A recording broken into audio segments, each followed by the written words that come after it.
Sir, sino po sila, sir? Joshua Angeles. Okay, so Josh, anong auto tune dala natin? Ito, Mitsubishi Lancer Sedia. Yun. Boss, ito, may tema ba yung auto natin? Actually, ginawa ko lang siya first time ever. Siguro, hindi ko sure. Euro-inspired na Lancer Sedia. Yun, okay. Kumbaga, medyo bagong tema siya, boss. Boss Josh, syempre, very curious sa mga ka-auto natin. Paano po ba kayo nahilig sa pag-o-kotse, boss?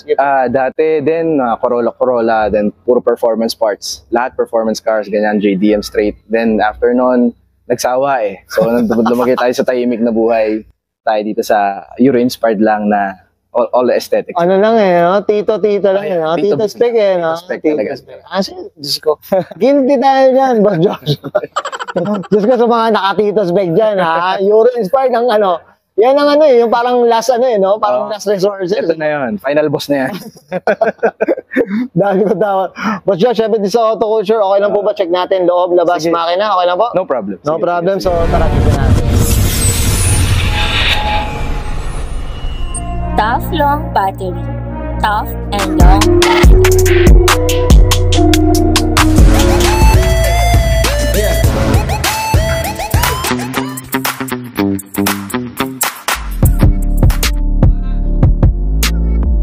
Okay, usapang interior tayo, Sir Josh. Ano meron dito, boss? Sige po. Actually, ito stock lang naman ng GLX interior. Pina-fresh ko lang siya. Yun lang. Pina-freshen up ko lang kasi medyo kupas na yung dashboard. Wala na yung mga louvers. So, pinalitan ko lang, nagpalit ng head unit na Android. And then, that's it. Pina-total clean ko lang siya talaga. Linis lang talaga. Malinis din talaga. Ito, Sir Josh, regarding sa kotse, na-acquire nyo ba to matagal na? Ilang years na rin ba? Na-acquire ko to 4-5 years ago siguro. Actually, nung na-acquire ko to, pagkabili ko, sabi ni Mrs., bakit ito yung binili ko? Okay. Kasi sobrang pangit niya talaga noon. Seryoso. Pero same pa rin? White pa rin yung kulay? Yes, white pa din. Pero talagang kupas lang siya noon, madumi, amoy yosi yung loob. Talagang pinroject ko lang siya. Kasi pero ngayon, hindi wala nang bahid ng ganun. Kita ko yung potential yung kotse. Hindi, sa mga auto, ang ganda ng tindig dito. Kaya na-attack din tayo sa auto na ito ni Sir John. Okay. Boss Josh, okay na tayo sa loob. Sige. Check natin labas. Okay lang ba? Okay. Usapang exterior tayo, Sir Josh. Ano meron dito, boss? Sige po. Dito sa grill natin, pinalitan ko from stock. Ginawa ko siyang global grill kung tawagin. This one. Kasi gusto ko nga is Euro-inspired. So, global grill ang ginawa ko. Then, itong headlights naman natin is Virage. Okay. Virage headlight yan. Tapos, naka-gentry bumpers tayo. Tapos, naka-full mark tayo na fog lights. Okay. So, ito boss, may skirt, may chin na rin. Yeah, naka-chin yan. Full GT kits yan. Technically, from GLX, ginawa ko siyang GT yung body kits niya. Kung ba parang upgraded ang dati? Yes. Upgraded siya. Okay. Ganito mga to. Iba rin taga-tindig nito sa Edja. Boss, ito, napakakinis regarding kulay. Anong kwento, boss? Sige po. Ang kwento ng kulay nito, nakuha ko siya from the first owner, literal na yellowish white. Okay. Tapos pagdating ko sa bahay, sabi ni Mrs., bakit daw ito yung kinuha ko? Sabi ko, nakita ko yung potential ng kotse. So what I did, pumunta ako sa detailing shop, shoutout kay Gas Car Wash, Godwin. Okay. Tapos, ginawa niya paint correction. After ng paint correction, kinlay buff. Tapos, nilagyan nila, pinolish nila, then 5 coats of ceramic coating. Grabe. Yun ang ginawa nila. Boss, ito, pwede ba natin malaman magkano in-estimate yung trabaho ng ginawa? Trabaho ng exterior detail, most likely, inabot ako ng almost 30. Grabe. Kasi ganun siya ka-damage talaga eh. So talagang kaya ganito ka, gandang kinis, boss eh. Yes. Kasi sabi mo nga, Boss Josh, medyo durog na rin, medyo pagod na rin. Ganda mga ko. Ganda. Okay, boss. Ito regarding mags, suspension, anong kwento natin, boss? Ito naman, galing kay AutoFit Works, yung fitment niya, AutoFit Works. Yeah. Tapos yung mags niya is work, evolution stitch. Since sabi ko nga, ayoko siyang Evo look. Marami kasi said na ginagawa na lang Evo look. Yun talaga, boss eh. No? Sa akin, gusto ko, Euro-inspired talaga. Tapos gusto ko lang kahit sabi mo may touch of Evo look. Doon tayo sa Evolution Stitch na punta. Yung pangalan, boss. Tagal kong hinanap tong mags na to, seryoso. Sobrang tagal kong hinanap tong mags. Ang ganda. Honestly, Sir Josh, honestly, mga auto, ang nagtindig dito, kulay, tsaka yung mags din talaga. Puting-puti, ang kinis. Tsaka yung mga mags ang ganda. Medyo rare pops tayo dito. Okay.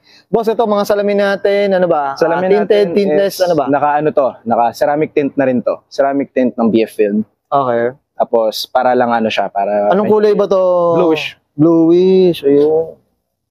Ito boss, yung mga skirt, ano ba? Skirt Set na rin. natin, set siya ng GT, lahat yan. Lahat. Oo, So, kaya maganda na yung tindig pala. kasi kumpleto na siya ng hanggang likod. Tapos yung bumper natin sa likod, Okay. extended bumper na yan.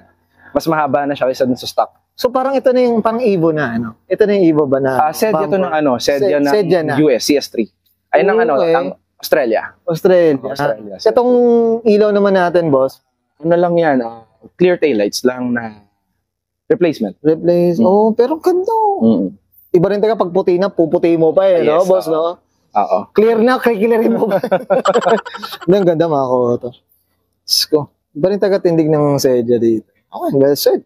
Boss, okay na tayo sa labas. Usapang makina? Sige. Pipilitin kita dito. So, tara. Okay, usapang makina tayo, Sir Josh. Anong meron dito, boss? Sige. Ito, stock lang naman ng 4G18.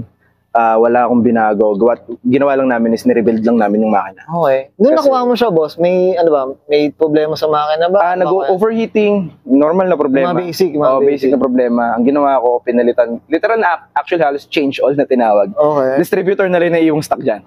Lahat yan pinalitan na. Lahat ng alternator, water pump, name it, lahat pinalitan. Ano Pati na? kung palit na lahat. Yung kumbaga yung maintenance sa wear and tear, boss. Oo. No? Tapos, ang nangyari kasi dito, kaya siya nirebuild, naputulan ako ng timing belt. So, ano siya, Yung ano, oo, doon siya nasira siya talaga. Then, Okay. ginawa namin, full rebuild namin, binaklas yung makina, nirebuild ng buo. Tapos, habang binibuild siya, ginawa ko naman dito sa sa cover natin is, ako na nag-repaint niya. ito na. ikaw Ako lang na. nag-repaint niya.